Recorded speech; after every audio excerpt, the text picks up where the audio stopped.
دنیا بھر میں جہاں بھی پٹھان ہوں گے مسلمان ہوں گے۔ دنیا میں پٹھان ہی وہ واحد قوم ہے جس میں اسلام کے علاوہ کوئی مذہب نہیں۔ اگر پٹھان سے پوچھا جائے کہ آپ پہلے مسلمان ہیں یا پٹھان، تو جواب یہ ہوگا کہ میں 5000 سال سے پٹھان ہوں اور 1400 سال پہلے مسلمان ہوں۔ ناظرین، پشتونوں کے جد امجد قیس عبد الرشید کے بارے میں بعض روایات کے مطابق آیا ہے کہ وہ پہلے پشتون تھے جنہوں نے مدینہ حاضر ہو کر وہاں ہمارے پیارے نبی صلی اللہ علیہ وآلہ وسلم سے ملاقات کی اور وہاں اسلام قبول کیا، اور نبی کریم صلی اللہ علیہ وآلہ وسلم نے ان کے حق میں دعا بھی کی۔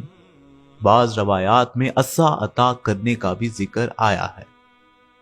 اسی مناسبت سے ان کو صحابی رسول صلی اللہ علیہ وآلہ وسلم بھی کہا جاتا ہے۔ ان کا مزار اقدس آج بھی تخت سلیمان، دارا زندہ، ڈیرہ اسماعیل خان میں موجود ہے۔ کاکا زئی پشتونوں کے دادا کے 4 بیٹے تھے، جو کہ مامون، سالار زئی، عیسو زئی اور اسماعیل زئی۔ مامون یا محمود کاکا زئی پشتونوں کے والد امجد کے 2 بیٹے تھے۔ بڑے کی اولاد کاکا زئی اور چھوٹے کی اولاد کو ووڑ یا ووڑ زئی کہا جاتا ہے۔ کاکا پشتونوں میں بڑے کے لیے استعمال ہوتا ہے اور زئی کا مطلب نسل یا اولاد سے ہے، یعنی کاکا زئی کا مطلب بڑے کی نسل یا اولاد ہے۔ اسی مناسبت سے ان کو لوئی مامون یعنی بڑا مامون بھی کہا جاتا ہے۔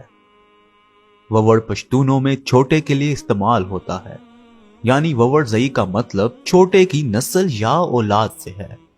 اسی مناسبت سے ہی ووڑ یا واڑا مامون یعنی چھوٹا مامون بھی کہا جاتا ہے۔ کاکا زئی پشتونوں کے ذیلی قبیلوں کے نام یہ ہیں: محسود خیل، خلو زئی، محمود خیل، دولت خیل، عمر خیل، مخدود خیل اور یوسف خیل۔ لیکن مزید جاننے سے پہلے ہمارے چینل ISC کو کائنڈلی سبسکرائب کر لیں۔ اسی کے ساتھ ساتھ بیل آئیکن کو کلک کرنا مت بھولیے گا تاکہ آپ کو آئندہ آنے والی ویڈیوز کا نوٹیفیکیشن ملتا رہے۔ اسی کے ساتھ ساتھ ہماری ویڈیوز کو فیس بک پر بھی شیئر کرتے رہیے گا۔ شکریہ۔ کاکا زئی لوئی مامون کے بیٹے کے نام سے بھی جانے جاتے ہیں۔ مامون، جن کا اصل نام محمود تھا مگر مامون کے نام سے جانے جاتے تھے، ان کا مزار اقدس آج بھی ضلع داغ، تحصیل مامون باجوڑ میں موجود ہے۔ ان کے 2 بیٹوں میں سے بڑے بیٹے کی نسل یا اولاد کو مامون کہا جاتا ہے۔ ترکانی یا ترکلانی پشتون زیادہ تر باجوڑ میں مقیم ہیں، مگر اصل میں ان کا تعلق افغانستان کے صوبہ لغمان سے تھا۔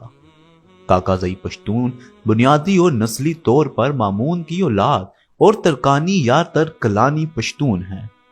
انہوں نے نہ صرف اپنی پہچان خود بنائی بلکہ اس قدر پھیل چکے ہیں کہ ان کو ان کے اثر و رسوخ کی وجہ سے ایک بڑے قبیلے کے طور پر تسلیم کیا جاتا ہے۔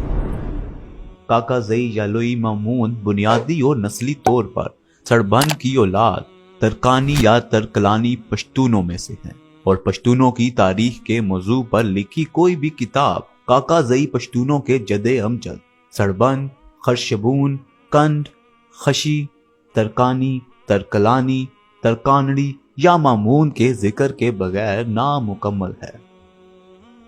کیونکہ پشتون بنیادی طور پر قبائلی ہیں، اس لیے ان میں ٹبر، قومیں، قبیلے اور خیلیں تو ہیں لیکن ذاتیں پاتیں وغیرہ نہیں ہیں، لہٰذا کاکا زئی کوئی ذات نہیں ہے بلکہ ایک قبیلہ ہے۔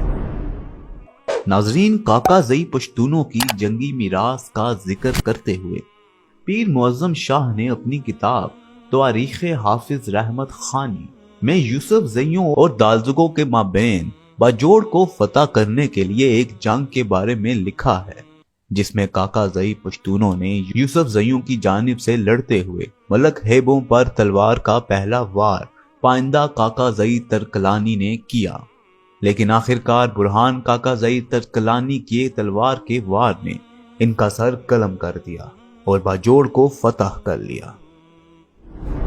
ناظرین، کاکا زئی یا لوئی مامون کا افغانستان سے جنوبی ایشیا میں ہجرت کرنے کا واقعہ کچھ یوں ہے کہ کاکا زئی، محمود غزنوی، بہلول لودھی اور دیگر افغان حملہ آور افواج کے حملوں کے دوران دوسرے پشتون قبائل کے ساتھ افغانستان سے جنوبی ایشیا آئے اور مختلف علاقوں پر آباد ہو گئے۔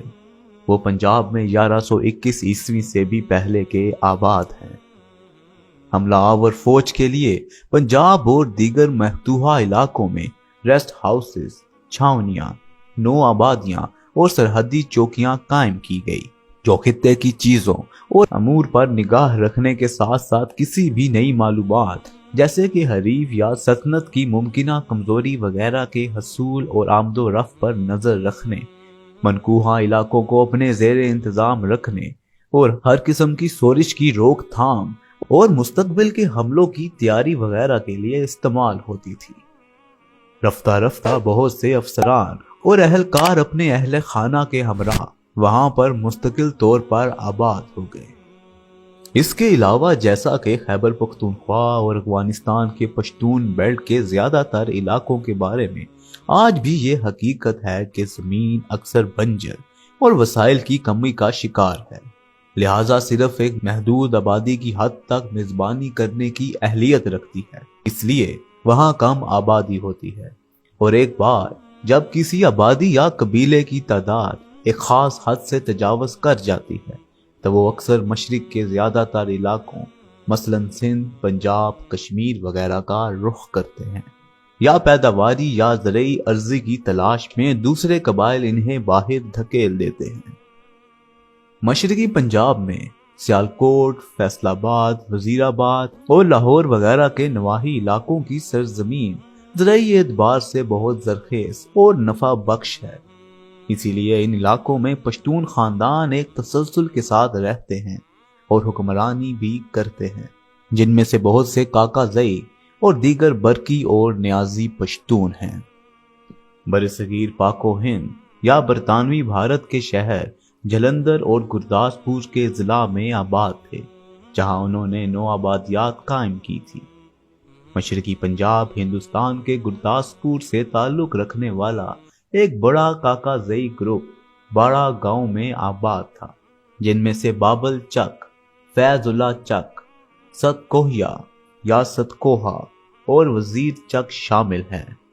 اگست 1947 میں آزادی کے موقع پر ان کے علاقے اور وہ مسلمان ہونے کے ناطے پاکستان میں شامل ہوں گے، مگر جب ایسا نہ ہوا تو وہ برے صغیر پاک و ہند کی تقسیم کے دوران ہونے والے فسادات میں پھنس گئے اور اپنے علاقے چھوڑ کر ہجرت کرنے پر مجبور ہو گئے، کیونکہ ان کے علاقے بھارت کا حصہ بن گئے۔ ناظرین، آج کے دور میں کاکا زئی کی اکثریت پاکستان اور افغانستان میں مقیم ہے۔ افغانستان میں وہ صوبہ کنٹر کے مروری، شورتن، برکانی اور دانکام کے علاقوں کے ساتھ ساتھ لغمان کے کچھ علاقوں میں رہتے ہیں۔ پاکستان میں بھی وہ تمام صوبوں میں رہتے ہیں، خاص طور پر درہ کاکا زئی کے علاقوں میں، مثلاً باجوڑ، پشاور، لاہور، سیالکوٹ، فیصل آباد، وزیر آباد، ایبٹ آباد، ڈیرہ غازی خان، کوئٹہ، کراچی، کشمیر، جہلم، بھلوال، سرگودا، چکوال، گجرات، عیسیٰ خیل، موسیٰ خیل اور دیگر کئی علاقوں میں آباد ہیں۔ ناظرین، نتیجن کاکا زئی پشتو بولے جانے والے علاقوں میں نہ رہنے کی وجہ سے بھی صرف پشتو نہیں بولتے، بلکہ پاکستان اور افغانستان میں بولی جانے والی دوسری مقامی زبانیں جیسے کہ اردو، پنجابی، سرائکی، ہندکو، بلوچی، دری یعنی فارسی وغیرہ بھی بولتے ہیں۔ اس کے باوجود وہ پشتون والی پر عمل کرتے ہیں اور اپنے لباس، پکوان، کھانا پینا اور جنگی میراث پر پشتون ثقافت اور روایات کے مطابق عمل درآمد کرتے ہیں۔ اسی کے ساتھ آج کی ویڈیو کا اختتام کرتا ہوں۔ یہ تھی ISC کی نئی سیریز۔ اس سیریز میں ہم آپ کو ذاتوں کی تاریخ کے بارے میں بتائیں گے۔ ہمارے چینل ISC کو YouTube پہ کائنڈلی سبسکرائب کر دیجیے گا۔ اس کے ساتھ ساتھ بیل آئیکن کو کلک کرنا مت بھولیے گا تاکہ آئندہ آنے والی ویڈیوز کا نوٹیفیکیشن آپ کو بر وقت ملتا رہے۔ اس کے ساتھ ہماری ویڈیوز کو فیس بک پر بھی شیئر کرنا مت بھولیے گا۔ اپنا ڈھیر سارا خیال رکھیں، ہماری اگلی ویڈیو آنے تک اللہ حافظ۔